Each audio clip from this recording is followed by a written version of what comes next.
Here's our stock in focus, Berkshire Hathaway, the A share. And, you know, normally most people don't, look at, there's some people who obviously do have the shares here. But, I just figured I'd like to kind of show the fact that regardless of the stock, there's the time to be in it and there's not time not to be.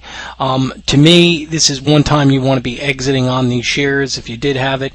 To me, you're seeing really, I think, a big potential for a high here in this issue.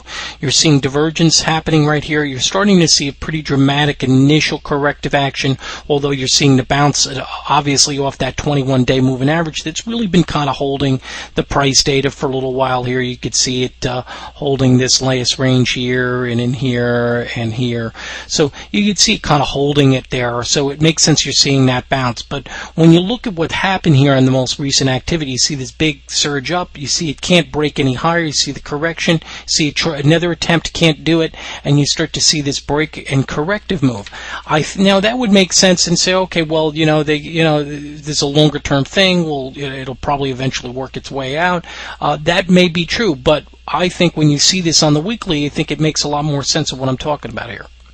Even here on the weekly, you say, wow, that's a strong stock. It's doing very well. You could see it trending here, nice move up higher, but it does look like it's ready to try to come back. But when you move further out here and you start to look